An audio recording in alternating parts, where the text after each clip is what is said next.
So one more round of applause for our youth.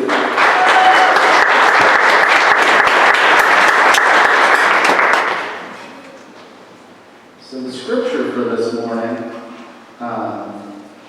and good job to Libby, she did a really great job at delivering the other one. It's Mark 9, 2 through 13. After 6 days, Jesus took Peter, James, and John with him and led them up a high mountain where they were all alone. There he was transfigured before them. His clothes became dazzling white, whiter than anyone in the world could bleach them. And there appeared before them Elijah and Moses, who were talking with Jesus. Peter said to Jesus, "Rabbi, it is good for us to be here. Let us put up 3 shelters, one for you, one for Moses, and one for Elijah." He did not know what to say. They were so frightened. Then a cloud appeared and covered them, and a voice came from the cloud. "This is my son, who I love. Listen to him." Suddenly, when they looked around, they no longer saw anyone with them except Jesus. And as they were coming down the mountains, Jesus gave them orders not to tell anyone what they had seen until the Son of Man had risen from the dead. They kept the matter to themselves, discussing what rising from the dead meant. And they asked him, "Why did the teachers of the law say that Elijah must come first?" Jesus replied, "Be sure, Elijah does come first and restores all things. Why then it is written that the Son of Man must suffer much and be rejected. But I tell you, Elijah has come, and they have done to him everything that they wish, just as it is written about him." The word of God for the people of God. Thanks be to God.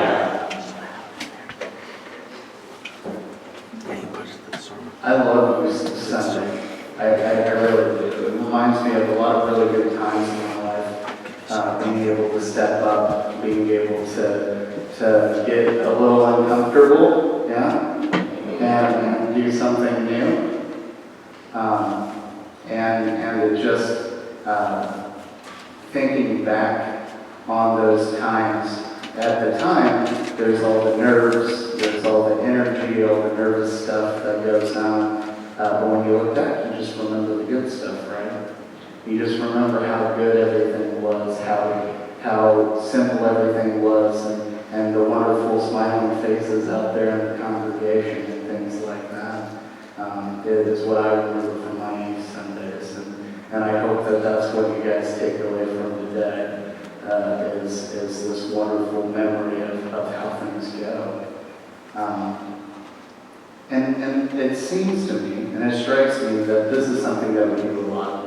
It doesn't really matter how difficult the moment is. A lot of times, when we look back, they say hindsight's 20/20, right? When we look back, we see all the good, and we tend to forget some of the bitter stuff. And we miss some of the times that may have been simpler, may have seemed better than what we're going through in the present moment. May have been tough, may have been slow waiting for things to pick up. And during this time of life, during the earliest times, we experienced a lot of change. Change is rampant, it's happening all the time. And we see it everywhere in life, whether it's change in family, change in school, change in friends, that comes up when you're a teenager. And one of the things that we used to talk about quite a bit was that all change is loss, even good change, because it's change. It's different. Life is different.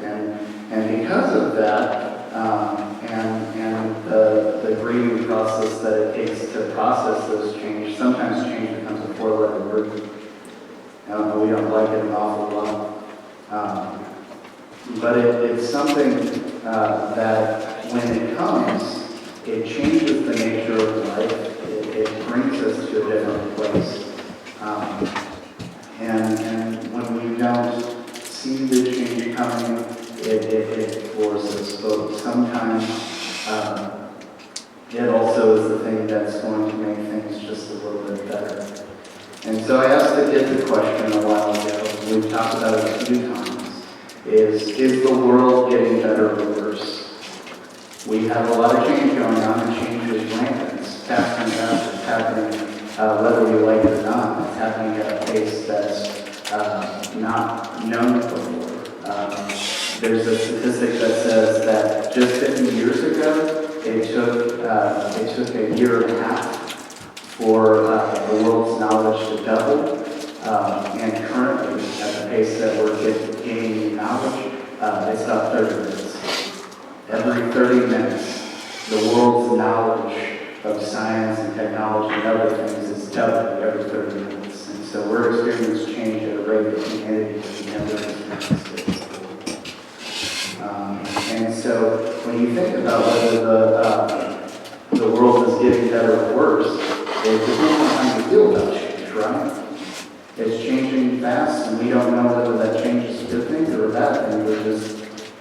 We just have to deal with it, right? And it just comes, whether we like it or not. It's just there.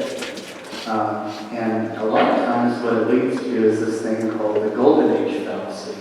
I don't know if you guys have ever heard of this one, but there's a movie out there called Midnight in Paris that talks about it, and it's this young writer that is kind of stuck in a funk in his life, and he feels that if he had just been born in the 1920s or before the 1920s, that his life would somehow be better, and he actually gets to go to the 1920s through the magic of the movie and see what that's like. It's to meet Ernest Hemingway, Salvador Dali, and all those famous people that he idolizes, and he finds out that it's pretty much the same as it is here. And he learns how to live his life. And so we experience Golden Age fallacy, whether we're young or old. It's something that when we're young, a lot of times we think that there's like 2 to 3 things that if I could just get a driver's license, if I could just get a little more freedom, life is going to be better. There's a country song about it. It's when I'm 16, when I'm 25, all those different ages, life will be good. And so when we get older, we think we have such fond memories for the times that we're young and hungry and struggling, and sometimes it feels less complicated, right? We think that those are the good times. Things are less complicated, there's less change. Life made a little more sense, and it doesn't quite match up with the current things that we're struggling. And so my question this morning that I've been struggling with when I think about the scripture that we're reading is there a climax to life? Is there like this high moment where we have good times and we're living on either side? We're living on the front end or we're living on the back end of the good times? Because if you wanted to take the disciples' good times, their really, really good times, was the transfiguration of the mountaintop. And even though it was a very short moment, it was this culmination of what they were doing, right? It was right before they were scattered and confused and struggling. It was the moment that they realized that their teacher that they'd been following, that they'd been pouring their lives into, and he had been pouring into them, was the Son of God. And so, if there was a climax to life, that would be it, right? And so it kind of makes you wonder, how did they go through the rest of what they had to go through once they hit the high ground, they hit the mountaintop? They had to live through a few more valleys after that. And the question that gets dead is that were their next mountaintops after that quite as good as seeing Jesus in his full glory? Seeing Elijah and Moses, the 2 most important people of their faith, and seeing God himself in his full glory come down in a cloud like he did to the people of Israel during the Exodus. That's the question that I think of when I read this passage. And so, what happens when we have experienced the best that God has to offer? Do we even know? Do we hit it and then we were so prioritized one way or the other that we missed it, and we look back and we're like, oh man, that was the best time. We missed it. Or is it in the future? Is it something that we're looking forward to, that best time There's another option. Is the search for better or the best? Is it a fruitless pursuit? Are we, is glory after death so great that everything in the search of better and best just kind of, we're spinning our wheels, we're just spending time, waiting for the inevitable. So some would say that hope is what drives us, but what if our hope extends beyond this life, and that doesn't take some of the punch or some of the joy out of life? That if that's it, if that's what we're waiting on, and we don't get anything now, what does that mean? So Jesus' closest disciples witnessed this climactic moment. They saw heaven open up, and they saw him reveal who Jesus was, and they saw the first fruits of glorified humanity. They got to see the change that they were going to undergo whenever Jesus comes and glorifies them. So what's their reaction? Let's take a look at it. So they're sitting there scared out of their mind, knees knocking. They don't know what to say. Except Peter. Peter always has something to say. Right? He says, Rabbi, teacher, it is good for us to meet you. Let's set up 3 shelters, one for you, one for Moses, and one for Elijah. So Peter's looking at the situation, and rather than enjoying the moment, he's thinking, we can make this a church. We can stay here. Maybe we'll make it a franchise. Maybe we'll get a couple other mountaintops. Maybe we'll be able to stay in this moment a little lot longer. And so, right after he says it, the moment turns. God's glory comes down. And it's almost as response to Peter talking. He says, God says, this is my son whom I love. Listen to him. They didn't know what to say. They didn't know what to say. They were so frightened. Peter's the only one brave enough to fill the silence. And God himself says, listen to him. Right? And this was so important to them because the 2 most important people in their faith were there, Moses and Elijah. That would be like John Wesley himself showing up in our church today and saying, hey guys, let's work on some stuff. You'd be like, oh, well, hey, yeah, sure. But God doesn't say listen to them because they have it. He says listen to him, listen to Jesus. And so Jesus has a very specific instruction to the disciples after they just experienced this climactic moment, this big moment in their life. What's the first thing you would do? Right? They've got like 15 people to call, 15 people to text. Like, hey, you won't believe you won't believe what just happened to me. Like, post it on the internet, like, see how many likes we're going to get on it. Like, hey, Jesus is glorified, right? And so Jesus tells them, hey, you see this thing? Don't tell anybody about it. Don't tell anybody about what happened. Just tell them whenever I rise from the dead. And that was even more confusing because they still didn't get that part. It's like all this information's coming at them and they still don't get it. So what does this have to say to us? Let's dive into what happened here. Jesus was transfigured. He was changed. His clothes became whiter than white, brightest that anybody had ever seen. I kind of think of like glow, like if somebody hit it with a black light. Just the clothes were bright, just otherworldly, something else. Moses, who crafted their faith the way that they know it, he brought the law that they followed. He showed up.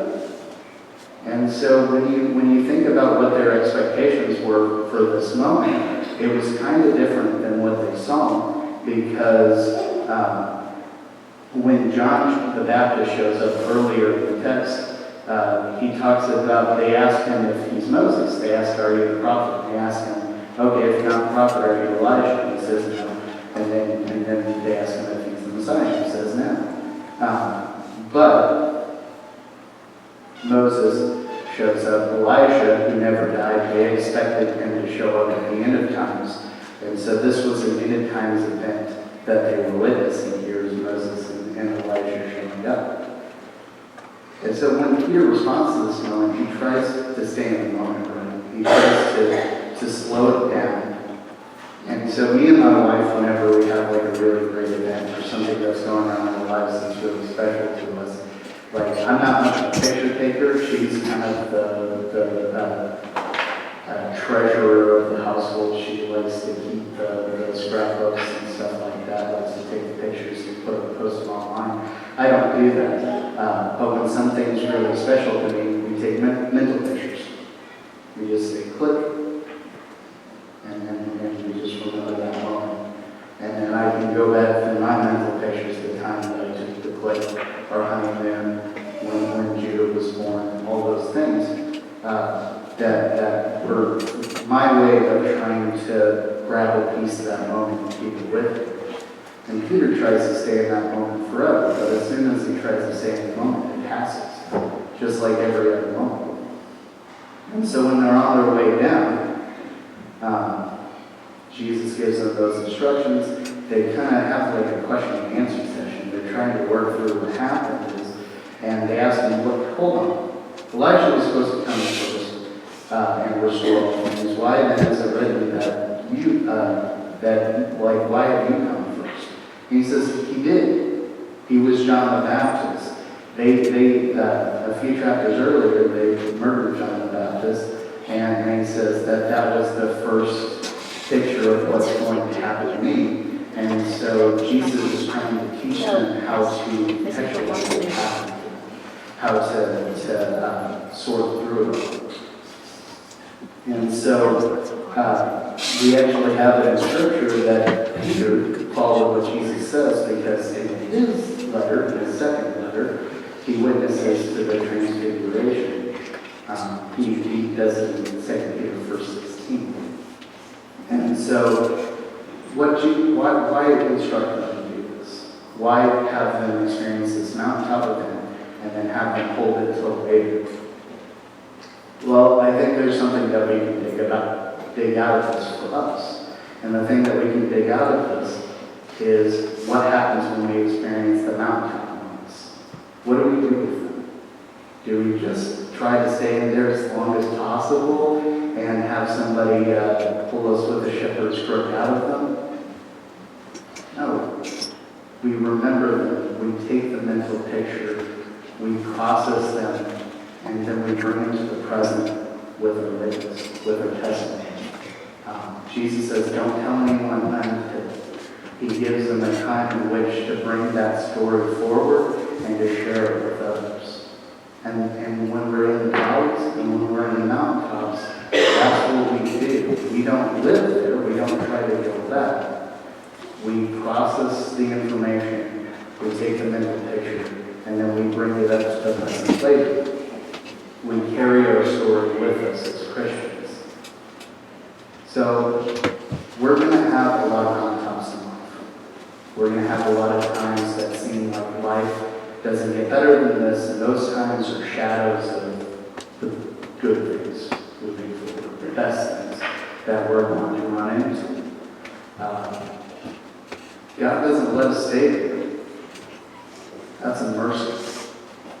That's a beautiful depiction of who God is. He doesn't let us stay in the smaller good. He urges us forward to the greater good. And so, when we have low moments, He doesn't let us stay in them. He lovingly, gently urges us forward. We don't always feel like we move on, but we get to move forward. That's what we get to do with God. And so, I'd like you to hear the words of Matthew 6 that Libby so greatly spoke to us earlier, is, do not worry. These are the words of Jesus talking to his disciples and through them to us. So do not worry, saying, what shall we eat? What shall we drink? Or what shall we eat? For the pagans run after all these things, and your heavenly Father knows that you need them. But seek first His kingdom and His righteousness, and all these things will be given to you as well. Therefore, do not worry about tomorrow, for tomorrow will worry about itself. Each day has enough trouble of its own. So we're sitting right here in the present. And I have you all here, right here in the present. And we don't get to go back.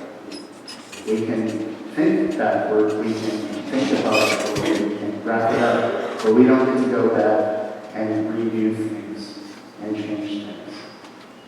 And we can't step forward into the future any faster than we're doing now.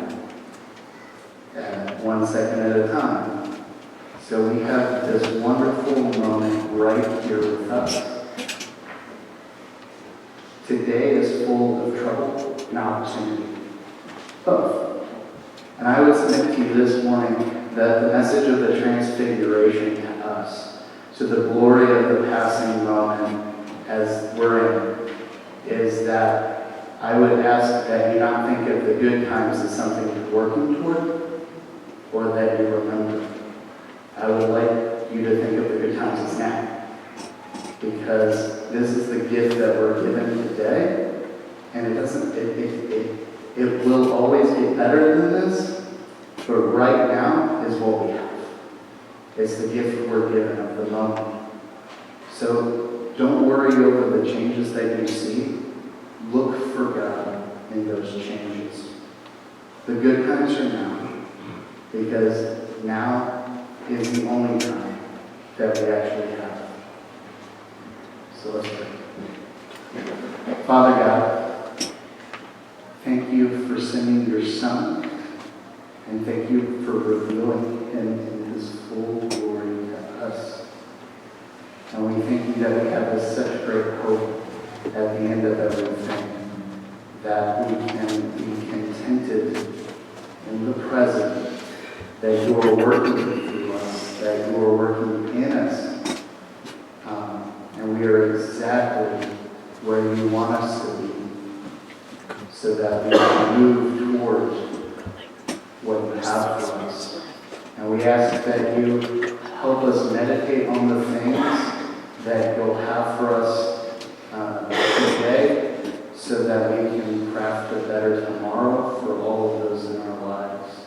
And Father, I just thank you for all the youth today. I thank you for the courage and their 10 seconds of bravery that they show every time they come up to speak, because it's not easy. And I just ask for you to encourage us and steady us on the path, and help us to know that the good times aren't somewhere else, that they're not in the past, they're not in the future, that this is the time that we're working in, this is the space you're working in. We ask all these things in your